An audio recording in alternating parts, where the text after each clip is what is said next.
Welcome to our launch event of the Israeli Retail and Commerce Tech Report for 2025. And I'm Yael Kochman, I'm the CEO and founder of Retech. I'm super excited to kick off this event today. Today is really a true celebration of retail innovation, retail technology, and of a very, very resilient ecosystem that delivers even in the most difficult times. Just about that. So obviously, I think everyone knows that there is currently an ongoing war in Israel. So some house rules, in case there is a siren, we will stop the regular agenda of the event, and we will open a networking environment. In the networking environment, everyone can join and basically hang out and speak to one another. So obviously, if you need to go to a shelter, you can just leave your computer or your phone open and go to the shelter. Everyone that don't need to go to the shelters, I'm already in the shelter, so I don't need to go anywhere. Everyone that stays here will be invited into a networking room so that we can hang out there in the meantime until everyone is back. And hopefully both Hezbollah and Iran will give us 1 hour, one quiet hour to go through the event. So great. So let's kick it off. So just about Retech, for those of you who don't know us, we are a one-stop shop for retailers worldwide who are looking to implement cutting-edge tech solutions in a way that impacts the bottom line. Based in Israel, but with a global reach. We've been active for the last 12 years. We have more than 500 startups in our network, as you will soon see from the report. These are some of our past and current partners and network who we're very, very excited to be working with and help them with anything related to innovation, from scouting and discovery of innovative solutions, all the way through full innovation programs and labs and everything in between. And now let's start digging into the Israeli Retail and Commerce Tech in 2025 report. We called it Resilience, Recovery, and Opportunity, and you will soon understand why. Before we dig in, I really want to thank our partners in crime, Startup Nation Central, Moonshot AI, and Metriko AI. Especially Startup Nation Central, because as you will see, a lot of the data from the report is based on the amazing data platform that they created, the Startup Nation Central Finder. If you don't know it, go check it out. And today, we will start with a few highlights from the report. We will then kick off the panel discussion. We have 5 amazing speakers with us today, representing both retailers, investors, and tech leaders. So Yariv Lotan, Aviv Frankel, Tut, Henry, and Dovi, thank you for joining. And after that, we will have 4 rapid pitches, only 2 minutes each, from some of the startups that are part of our top 100 companies. And after that, we will leave enough time for networking at the end. So after we finish going through the agenda, we will open the networking rooms so that everyone who wants, obviously you don't have to, but if you want to stay and hang out and talk to us, talk to the speakers, kind of dig in deeper into the report and the findings and learn more about the ecosystem, we would love to have you stay. So with that, let's kick it off. And if we look at the picture of Israeli retail tech in 2025, we're looking at 502 active startups. Just to give you some proportions, there are about 8,000, less than 8,000 active startups in Israel in total. So that's a very big chunk of that.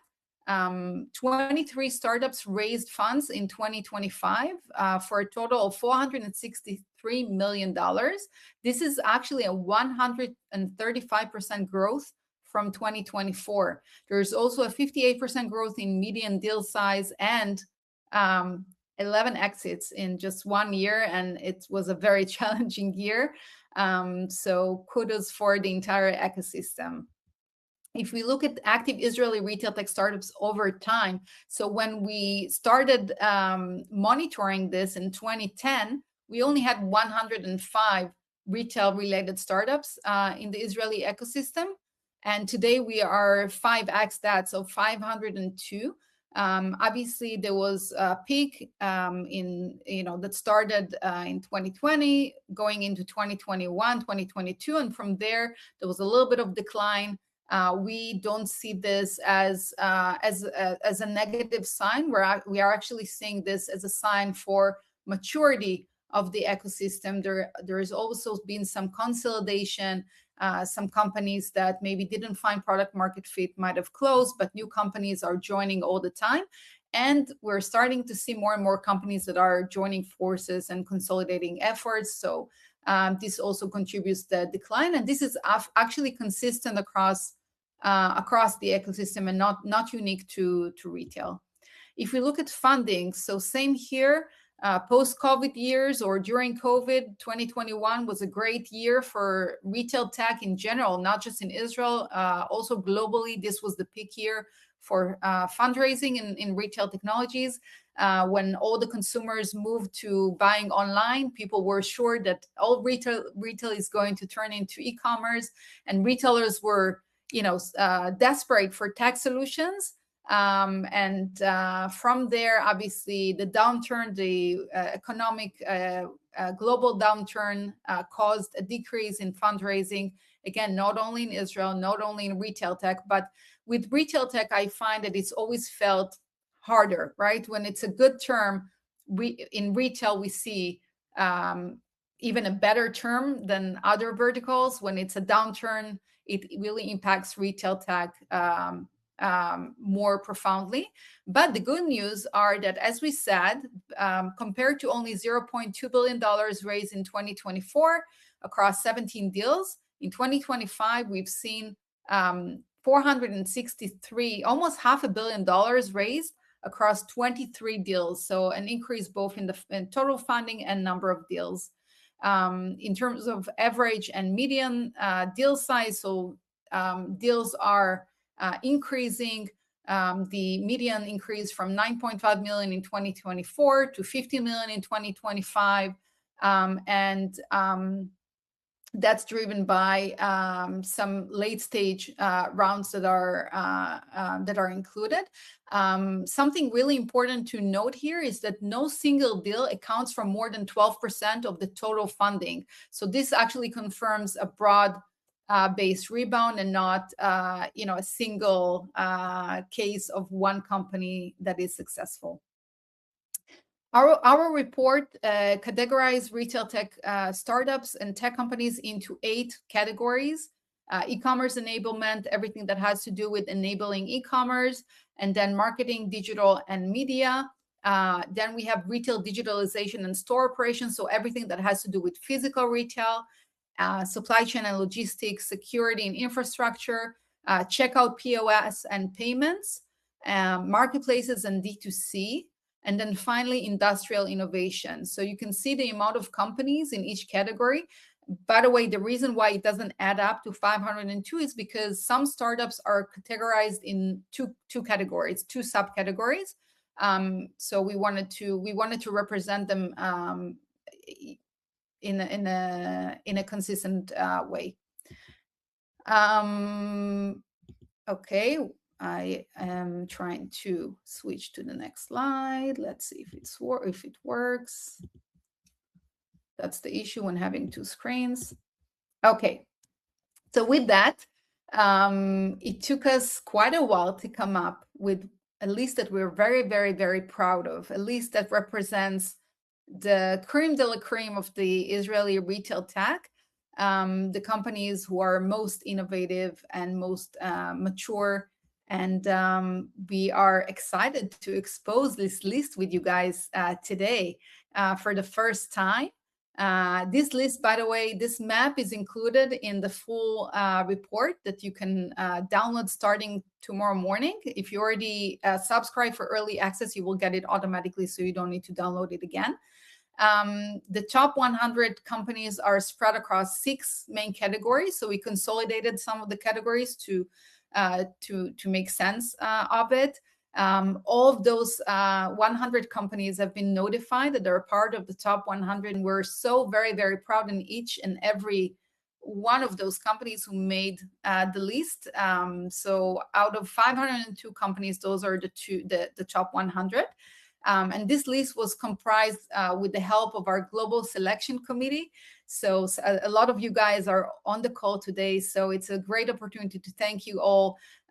Those are people who are retailers, investors, industry leaders, and they took the time to actually go and rate all the startups according to their innovation, their maturity, and the product market fit so that we can get to that list of the top 100. So thank you, everyone. And now I would like to invite to join me on stage our 5 panelists for today. We have Aviv Frankel, co-founder and CEO of Moonshot AI, Yariv Lotan, the VP Product and Data at Startup Nation Central, Tuchani, founding and managing partner at Sarona Ventures, Henry Weinstein, CEO of Avolta Next, and Dovi Meyer, Director of Innovation Strategy at American Eagle Outfitters. So welcome, guys. Hello, hello. Hello. Hi. Hello. Hi, everyone. Toot, we can hear you. Yay.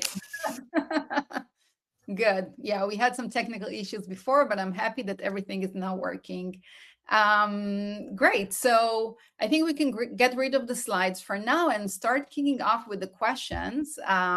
So guys, our report shows a strong rebound of retail tech funding and activity after 2 challenging years. And as we said, in 2025, we saw a 135% increase in funding, with total investments reaching over $460 million.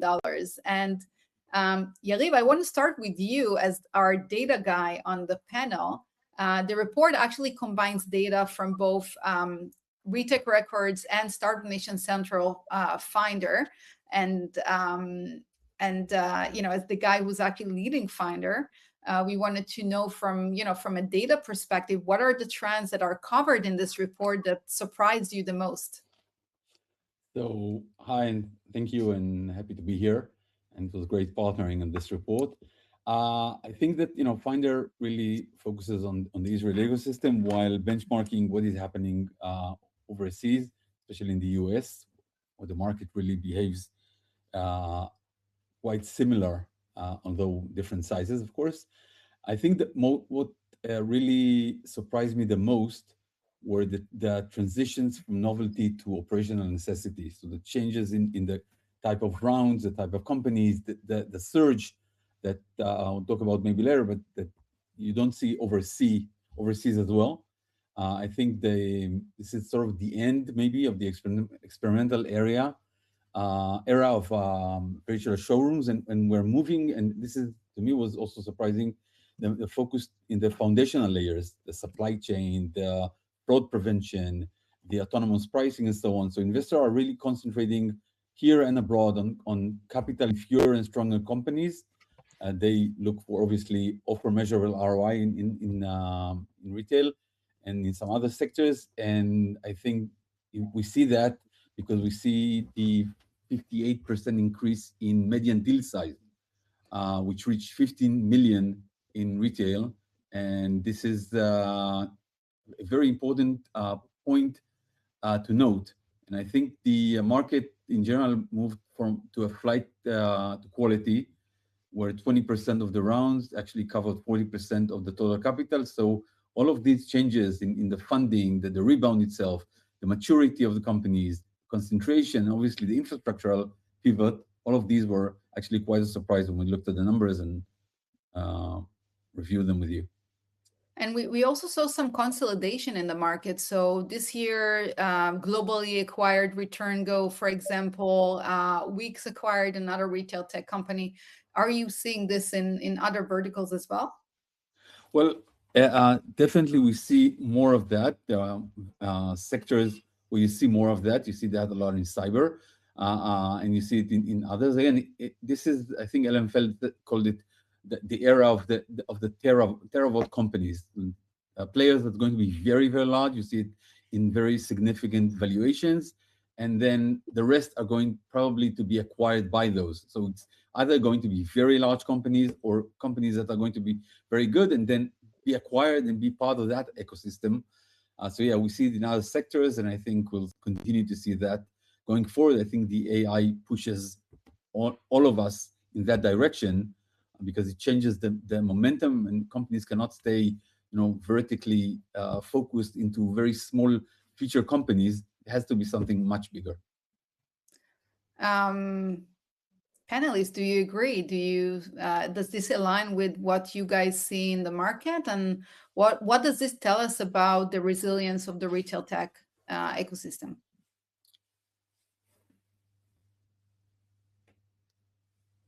If anyone wants to comment.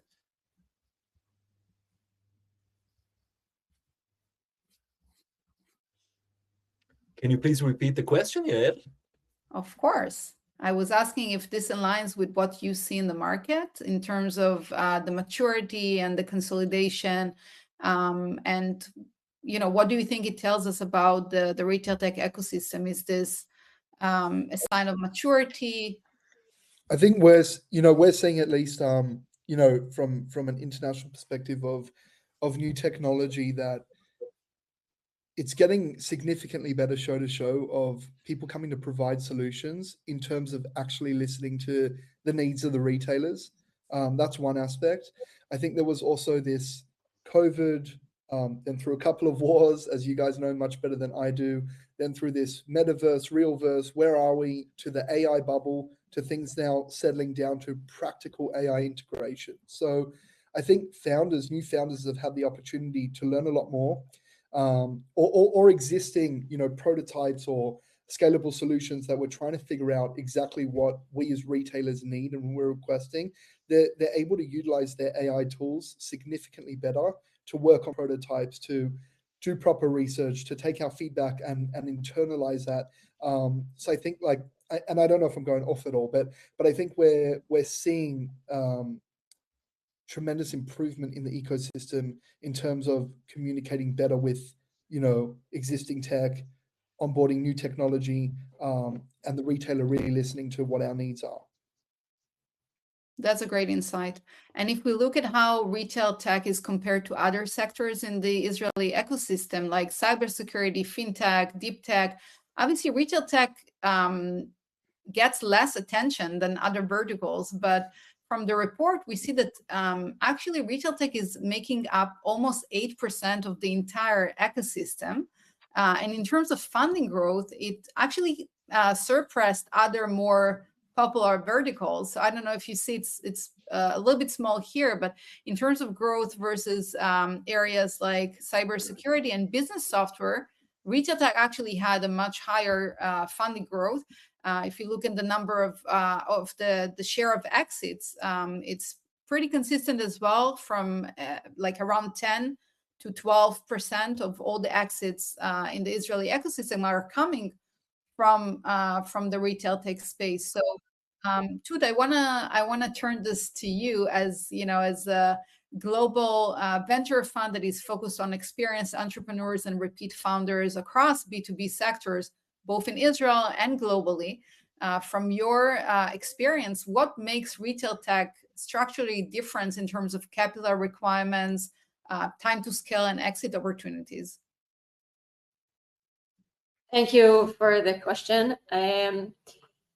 So I'll start with maybe a counter intuitive side, which is, in essence, B2B is B2B, and enterprise sales is enterprise sales. But if we drill down deeper, and Dovi said it, I think, beautifully, retail is a unique business in the sense that they span through the entire life cycle of many different businesses ingrained into one.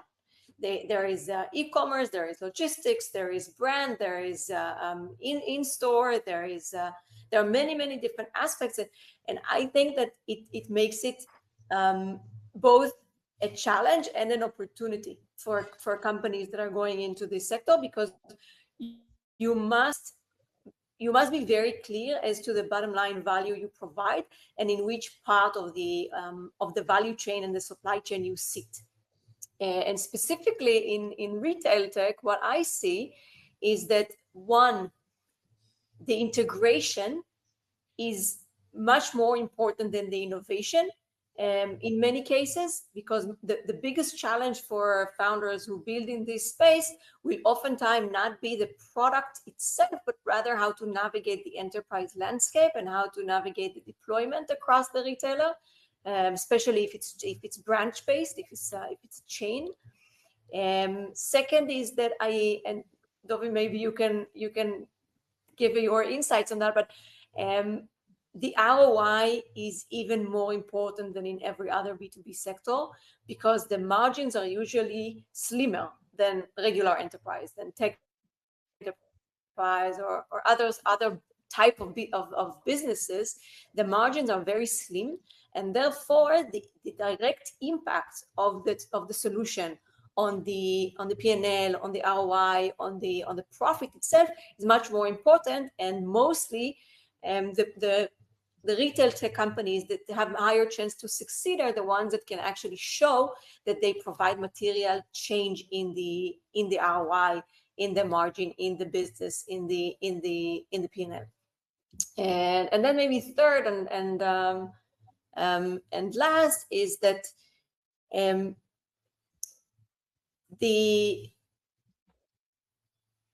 core value proposition differs a little bit from regular B2B in the sense that because retailers have so many different business units, business operations, it's not only fragmented, it's diverse.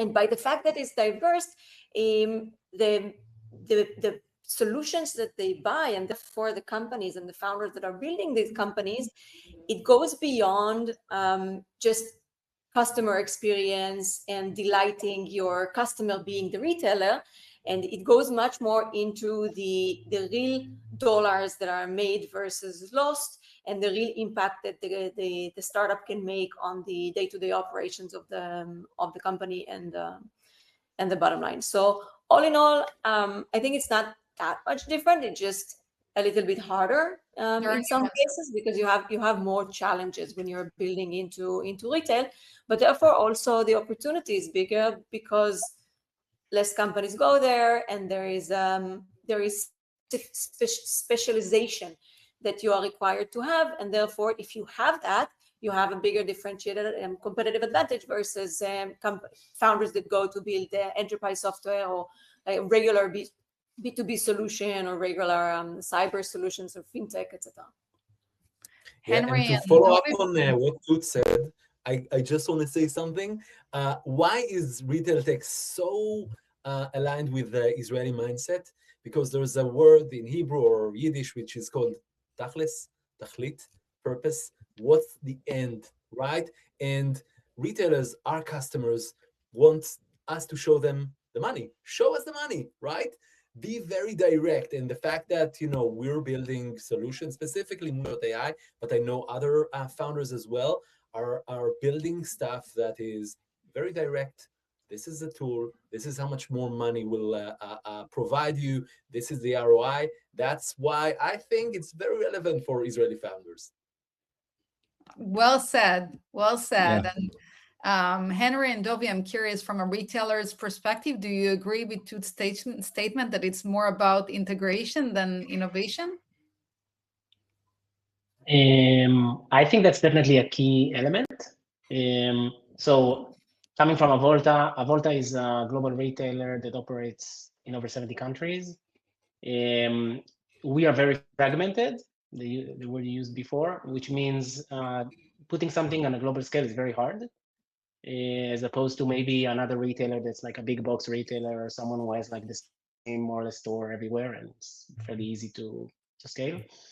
So I think what's unique about the Israeli entrepreneurs that we work with is, well, first, I think it's very wide, but it also goes very deep, meaning you can more or less find an Israeli startup that tackles more or less any aspect of the business, which is always surprising to me.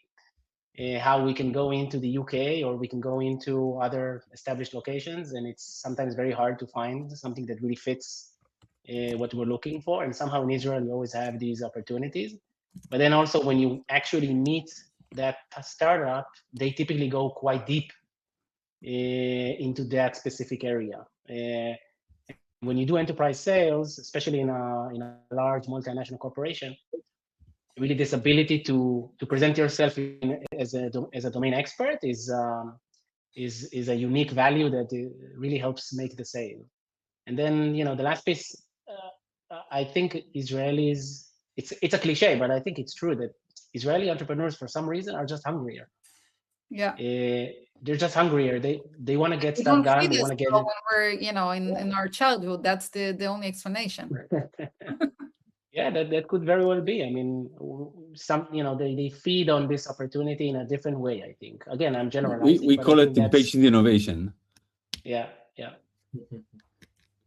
So I want to continue this point, and I actually want to share some more data. But Yeah, just before you move on, I think that if we compare sectors, and interesting, if we look at cyber and fintech, for example, two similar sectors in terms of size, number of active companies, 500 more or less, then you see that the cybersecurity having more hyped rounds, mega rounds, and in retail it's more diversified and operationally grounded. Cyber gets 10 times the funding, but actually in retail you see the stronger linkage between funding and revenues. And I think if we compare it to fintech, for example, I think that there's obviously retail avoids the heavy regulatory swings that impacted fintech, for example, in the last few years, that and the macroeconomics. And I think faster commercialization in terms, compared to food tech, for example, gets this to be very interesting sector. I agree, and I will also say that because of the various reasons that Tut mentioned, we know that actually getting funding in the retail tech space is more challenging. Not all investors are familiar with the space because of the different challenges. They're maybe less likely to invest. And I think in the last few years, a lot of startups in the retail tech space learn how to bootstrap. So this is why you see a lot of companies that are already in the market and already with customers and traction, but haven't necessarily raised a lot of funds. So it's pretty unique, I think, to the retail tech ecosystem. And I want to move on and talk about how we compare to the global ecosystem. So, for example, in median tech deal size, we are actually, the Israeli retail tech's median deal size is 15 million in 2025 versus 3.6 worldwide. So this is 4 times higher. This is quite significant. So here I actually want to point it out to Henry. Despite being a small market, Israel really continues to produce retail tech companies that operate globally. Obviously, you're working in the intersection of travel retail and global commerce, and you work with startups globally, not only Israeli startups. So from your perspective, what really differentiates Israeli startups when you work with them? And do you have any observations on that? Well, I think it's a known fact that Israel is a small market. And I'm actually pleasantly surprised by the fact that there are a few retailers in Israel that are very active. And you see that a large portion of startups that operate in retail go through more or less the same players in Israel fairly quickly. So Israel is also kind of an innovative market, kind of like a sandbox. So entrepreneurs, they know from day one that they will not be able to really reach their goals if they stay in Israel. So they have to think globally from day one. I would actually say that Israeli entrepreneurs should do that even in retail space, should do that even faster or earlier. Because I think it will really allow, because there's so much innovation going on in Israel, but sometimes it gets to market quite slow, and then all the transition, all the the change that they need to adapt in order to really be a global player, it takes a while to do. So starting it earlier is even better. But I think this hunger from the Israeli entrepreneurs, that's kind of what creates this opportunity. And you can look at more or less any space in retail tech, and there's always an Israeli player. Sometimes it's an early stage company, but there's always an Israeli player. And you see big players, especially now with AI, with everything that's going on. So the Israelis typically take a more specialized approach.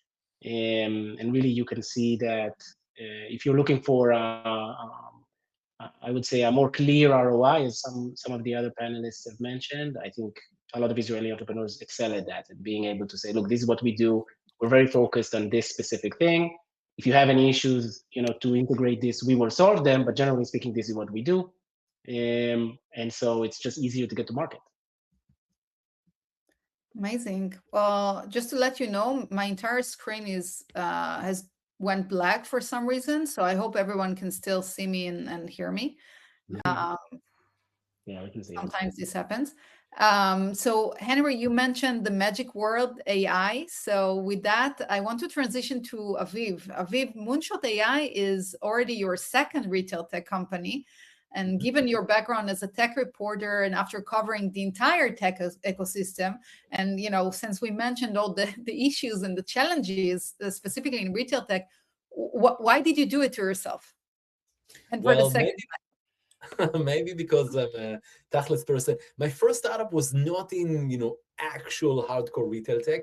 It was in the intersection between mobility and e-commerce. Yeah. And I used to cover both mobility and automotive and tech as a reporter. And my first startup was in the intersection. We built this cashback/e-commerce platform, installed in the mobility apps, allowing passengers to ride for free as they shop. The retailers were paying for the ride. And we eventually sold this company to one of our customers. But one of my biggest pains was that we had a website, right? This e-commerce cashback website. We got tons of traffic, and we understood that there's this world called CRO, conversion rate optimization, right? You want to optimize this traffic so that people will buy stuff, right? And first of all, one of the things that I understood is that CRO, conversion rate optimization, is like voodoo. You never know what works and what doesn't on your website. You always guess. And then for every change and every test, we needed the help of developers, designers, analysts, UX people that would look into the analytics and heat maps and then come up with an idea for a change or a test. Then the designer needed to design it, and the developers build it and put it on an A/B testing platform. And then 2 months later, I forgot what I wanted to test. And that's why we started Moonshot. Essentially, a tool that turns websites into living organisms that optimize themselves autonomously. You don't need a huge team. You don't need to guess. You just integrate Moonshot into your website, and Moonshot does 3 things. Tells you what's not working on the website, how to fix it, and fix it for you, all with a few clicks of a button. I had a pain, and when I have a pain, and this is maybe something that is relevant for a lot of entrepreneurs, but maybe more specifically to Israeli entrepreneurs, you want to fix it as soon as possible. And that's the reason why we started Moonshot. And today we are helping dozens of global brands optimize their websites and increase their sales with the power of generative AI. So they don't need to guess, and they don't need a huge team. It's amazing, and I've seen the solution, so it's really remarkable. And I think that conversion optimization is an issue in obviously in any industry, but specifically in retail when we're dependent. I mean, if we have an e-commerce website, it's kind of like our front store. Imagine if you come to the store in the morning and the experience in the store is not performing well. There's not a lot you can do about it, but in an e-commerce website, with tools like Moonshot and others, you can actually make changes in real time based on performance. So this is actually really cool. Dovi, I want to go back. Yeah, sorry. I think it's worth mentioning that I think we are moving into the agentic commerce phase, and for companies doing the foundational layer, it means re-architecting the retail stack. And what Aviv is doing and what others are doing is actually really moving into predictive supply chains, autonomous pricing, and then obviously agents that automatically optimize the stores. And I think that's really the news part. and where things are going. Yeah, and we definitely see it from the report as well. The maturity of the solution, it's no longer about features. As we said, it's really about building platforms that help retailers with their key challenges. And with that, Dovi, I want to go back to you. And we know that American Eagle Outfitters has been very active in terms of working with startups in Israel, but also globally. You also run an innovation lab that is focused on testing and scaling new technologies with startups. And yeah, from your perspective as a global retailer, what is your experience working specifically with Israeli tech companies? Right. Yeah. So I mean, I can answer that. I think first of all, just before I kick off, I want to, being on the other side of the world as an Australian living in America with my heart in Israel, we're thinking of all of you there, and it's not easy. I can't begin to imagine it. I've got a brother, Yossi, lives in Tel Aviv, and just hearing how close he is to everything it's not easy. So we wishing you guys all a lot of strength, definitely from our side of the globe. And I think to enter why we partner so closely with American Eagle and Israel Solutions, it's a very good segue. There is no resilience anywhere in the world like the people in Israel. I'm in different groups all over the world with different collaborators of retail innovation, and seeing what's going on across the globe, even in Abu Dhabi, and seeing some of these innovators, seeing some of the things you're dealing with for the first time, which we don't wish on anyone anywhere in the world. We want peace all over the world, but seeing how they're reacting, which is just an everyday kind of ongoing thing in Israel. May this be the end of all wars, and just the tremendous resilience that we're seeing should just be filtered for good things only. But that being said, I'd be remiss if I didn't start off that innovation really begins at the top of any business. And our CEO, Jay Schottenstein at American Eagle, is one of the greatest merchants, philanthropists, retail innovators of this century. He leads with action in all those pillars. And, through our partnership with Fox and the joint ventures, we were able to establish Fox Labs that was started just before October 7th. And we've worked through up until now to always kind of be on the edge. He's always pushing us to see what solutions are out there in the marketplace and how we can, work together and integrate technological solutions. This kind of came about because I was going to shows all over the world, and a great percentage of the retail tech solutions we were seeing were being driven out of Israel. So I thought we have to find a way to test it. We've had a really strong experience, working through Israeli tech companies through our partnership with Fox Labs. The combination of speed and problem-solving mindset that some of the Israeli companies have. They're not just building like interesting tech. They're focused now on solving real retail problems across AI, computer vision, store operations, and working with Fox Lab. It's given us an environment to test with real customers, which is critical. And that's something for you guys to think across the spectrum with working with American Eagle or other retailers of our size. It's very good for you guys to have some kind of local testing space. As Trut mentioned earlier, when we're thinking about retail solutions, obviously innovation is at the forefront, but it's innovation with the ability to scale. We have, the ability to test, react quickly, potentially see what's on the edge in the future. I start my year at CES before NRF, and it's great to see what's on the landscape. But then to the keyword of this ReTech conference, tachlis. What's a tachlis? What can we do at scale? Because it's all nice and well to get a little bit of seed funding from our companies to test things and see what's on the edge, and then there's what can we do at scale. So we're working with partners everywhere all over the globe, but our Israeli partners were able to test. In Petach Tikva, we opened at one of our American Eagle stores. The Fox team has done an unbelievable job of using that as a testing environment. So we don't yet necessarily have RFID capabilities for self-checkout in the US, but we're testing that environment over there in Israel. So if I see a solution somewhere or something that we're partnering with, I'm able to then leverage our Israel relationship, and we invest together in defining what those KPIs are. So to answer your question, what makes a good partner for us at American Eagle, from our perspective, a great startup partner comes down to three things, right? A clear business value, so driving revenue, improving results, operational efficiency, the ability to operationalize, so that's to integrate quickly into stores and systems, right? Or at least have a path towards it. And then 3 is speed and adaptability, right? So iterating quickly from real feedback, picking a target audience and market, and working through 2 things, working through a slow time and then working through a holiday or something, and seeing the reaction to the technology.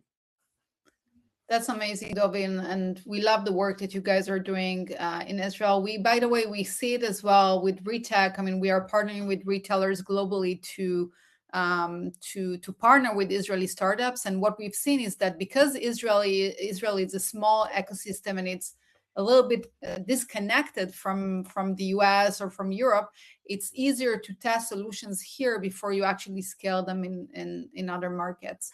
But we're almost at the end of the panel.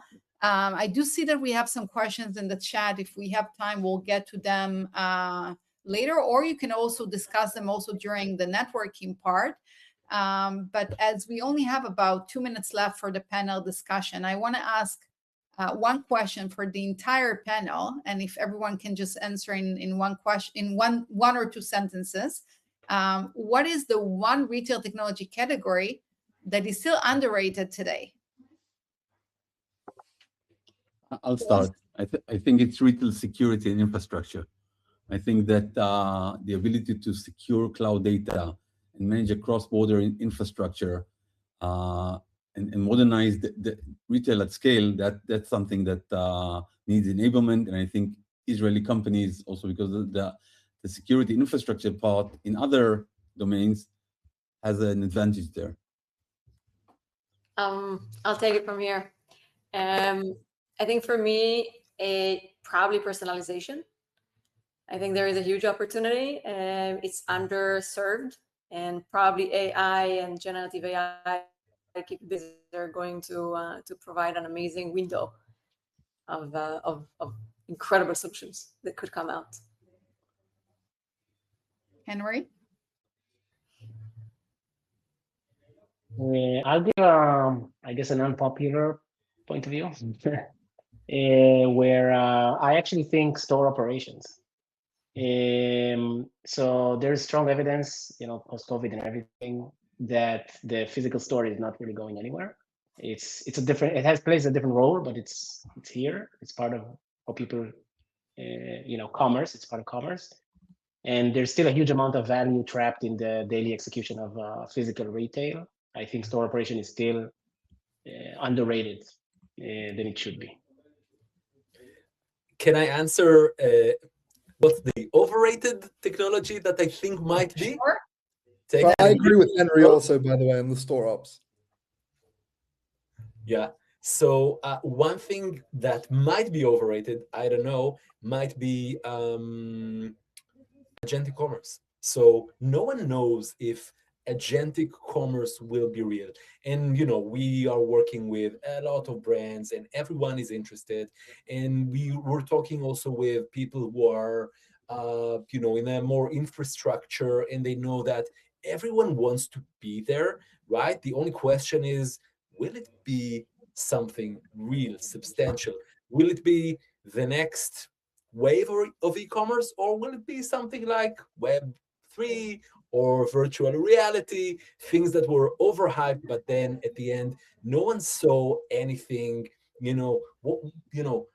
is agentic commerce, so completing the purchase on LLM, 10 times better than clicking on the LLM and completing the purchase on the website?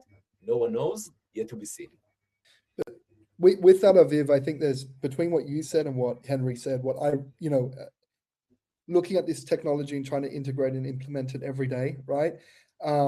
Where I see there's very good symmetry in that is a true omni experience, right? Associates all over the world working in stores, some areas of the world get paid a couple dollars more, some a couple dollars less. If any of you have worked in stores, and I suspect all of you at some point have in your career, it's tough. It's really, really tough. Anyone who enters our leadership, new leadership, spends some time in stores, and you have a whole new level of appreciation of what associates go through in that store. So what I would like to see, and what I believe we'll see, as Henry was saying with store ops, is we're going to hopefully see a true AI integrating omni experience. Someone can walk in, pull up their rewards, have the ability to, share what their spend has been, and then the associate on the other side will have the ability to complete a sale, to upsell, in real-time data. The more tools you can provide that associate in a store, the greater chance they have of the conversion, and everyone's happy. So I believe that's going to be facilitated, and we'll see more and more of that, and that will change the experience. I mean, you think about in Israel right now, stores opening, closing, kids just want to go to a mall. People want to be out. They want to continue to live, and the greater solutions we can provide that are tangible in a store, the better. I think the great thing is that it's not either or, right? I mean, we're probably going to see all of this come up. But guys, I want to really, really thank you for joining me for this amazing panel discussion. I think we shared some really great and interesting insights today. So thank you, Dovi, Yariv, Henry, Aviv, and Tut for joining us today. Thank you so much. Thank you. And with that, we're gonna switch to the next part of the event. I hope you can see my screen. Okay, now I can also see my screen. That's good. Great. So we will be moving to the pitches part. The format will be, we actually have only 4 pitches because Shimi unfortunately couldn't join us today. Also Gil couldn't join us, and I will be representing him. So we will have 4 pitches, 2 minutes each. So it's very, very fast. Try to stick with your 2 minutes so that we don't need to take you off stage. But just for the audience sake, those companies are part of our top 100 list. So we wanted to bring you a little bit of a glimpse from a few of the best technologies that you can find in Israel. So with that, Achishai, you are the first one to present. Good luck. Hi, thank you. Great being here. So I hope you all can hear me because I have some network issues. I don't know if there is any trouble, but I will start. So I am Achishai. I'm the founder of Metriko. And over the last 10 years, my team and I worked on nearly every major technology infrastructure project in the retail world, with both enterprise retailers and retail tech startups, both Israel and globally. After seeing it from so many angles, one very troubling fact became clear to us. And today it's also research-based. Retail organizations are world champions at failing to adopt new technologies.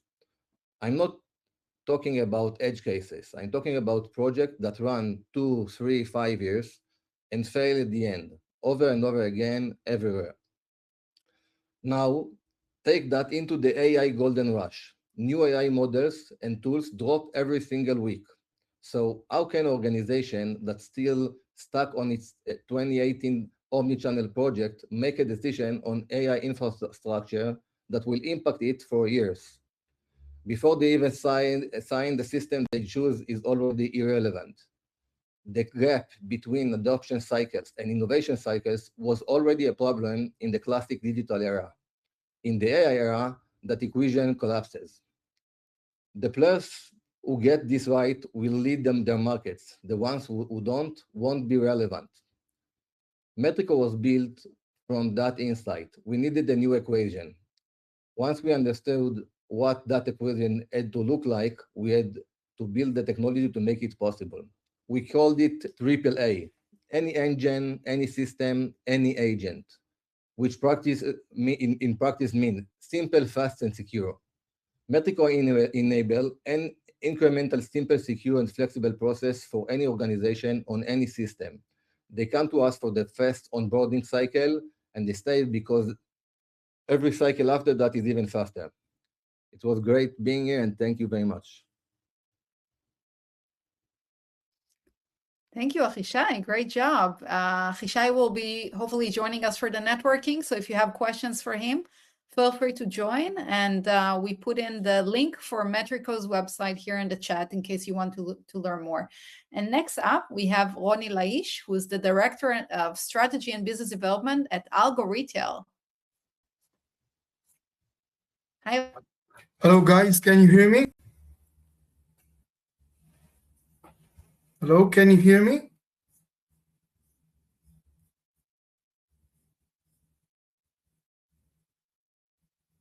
Can you hear me?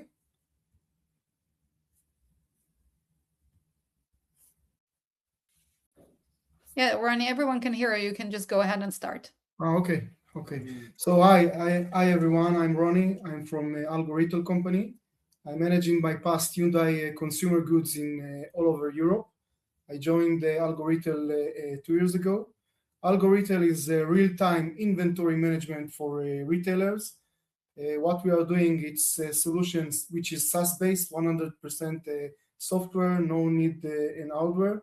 The industries that we are working with is grocery chain stores, convenience stores, drug stores, and pet stores. The solution that we are bringing is to solve the main pain points that we all understand that there are existing in retail inventory management, like out of stock, overstock, depreciation, mismanaged store expiring date items, no planograms, no automatic planning. We are doing all that with the algorithm and software which we developed, big data, machine learning. Today, I can say that we are dominating, let's say 60 or 70% from the Israeli market, mainly in grocery stores. I can say that AlgoRetail has a very unique solution. The solution that we are bringing is real-time operational inventory management.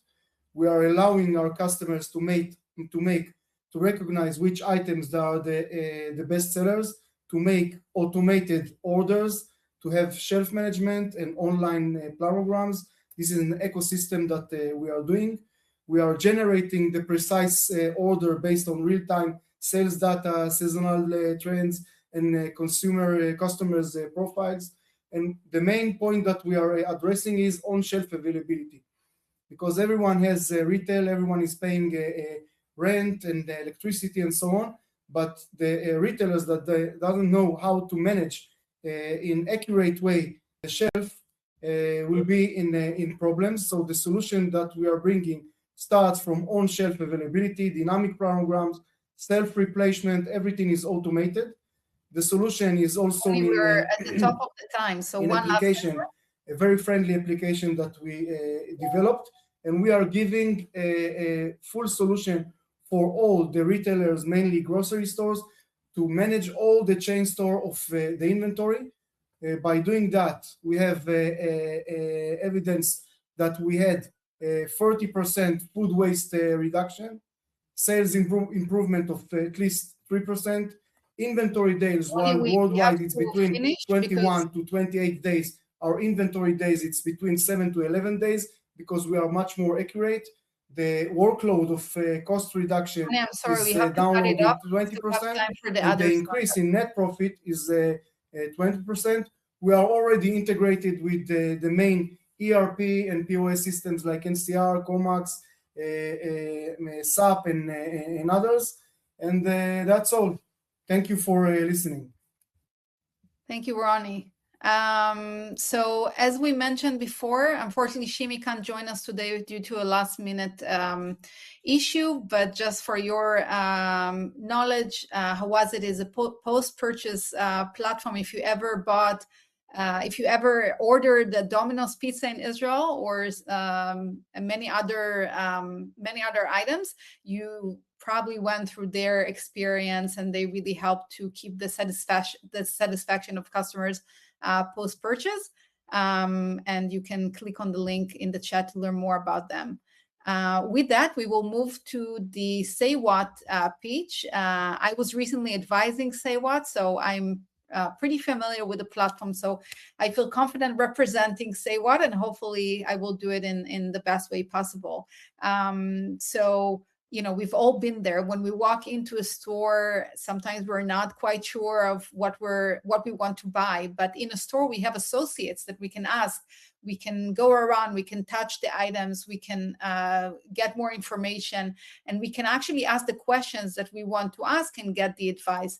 But online, that experience almost disappears. Most AI tools in e-commerce today are built to answer questions, not to sell. They're based on service level product attributes or website data. And large language models were not originally designed to act like a professional salesperson for a brand. But the reality is that when people buy complex or high consideration products, they still need that help. And this is exactly where SayWhatt is. This is exactly what SayWhatt is solving. SayWhatt is building the AI sales infrastructure for retail brands, allowing them to scale their own sales expertise to every shopper across every channel. At the core of the platform is SAM, S-A-M, the sales authority model. Instead of just answering questions, SAM conducts real sales conversations. It asks the right questions, understands the shopper's needs, recommends the right products, and guides the customer towards a purchase, just like an in-store trained expert would. And because the system learns continuously from live brand data and real conversations, the performance just keeps improving. And the results are pretty impressive. About 1 in 4 shopper conversation ends in a purchase. Brands see 20% add to cart rates during assisted conversations, and customer service tickets drop by about 50%. And as we move into the world of agentic commerce, where AI agents increasingly interact with each other, SayWhatt is building the infrastructure that will allow brands to sell directly to shoppers today, but also to AI agents tomorrow. So in simple terms, they're taking the best sales associates that a brand has and making them scalable and available to every shopper everywhere. I hope I did justice for the company. And with that, we're going to move to our last pitch of today. Lanor from Shopper AI, CEO and founder of the company. Please join me on stage. Hi, Lanor. Hi, everyone. So nice to meet you guys. My name is Lanor Daniel. I'm the CEO and co-founder of Shopper AI. As you can understand, shopper means we're going to talk about your shoppers. We founded the company. I have another co-founder, also a woman entrepreneur, 7 years ago. Most of the time, we've been researching and developing and looking for all the problems in the brick and mortar retail space. We want to make sure your shoppers are happy. We want to make sure your shoppers are making the best shopping experience that they can. And for you guys is to make sure that you have all the information from your brick and mortar stores. I'm talking about operational efficiency. If you have in your headquarters things that you want to make sure that happens, we are there to monitor and make sure it's happening. You want to make sure your shelves are full. You want to make sure your employees are doing their best. You want to make sure that if there are problems, they're going up to the headquarters. If you have a problem in your supply chain, if you have a problem in the look of your store, if something is wrong, our platform, our AI will make sure you will be notified, but not just notification in real time. We also talk about agentic commerce, so we can also create agents that will do the job for you.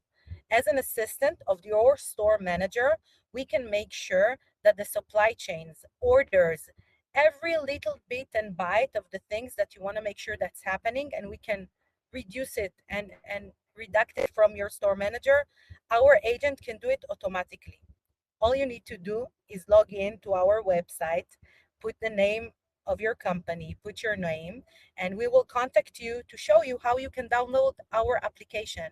You don't need to change anything in the store. Our AI is integrating with the infrastructure that you already have, and that's it.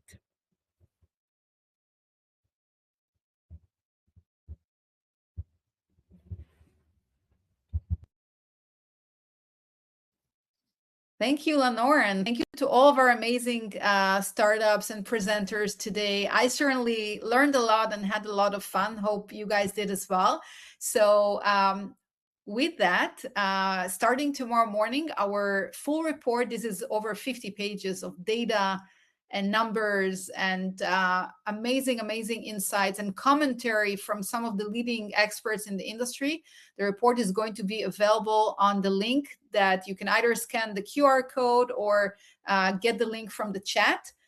So make sure that you download the full report, and we would love to hear your thoughts about it. So yeah, thank you everyone for shaping the future of retail with us.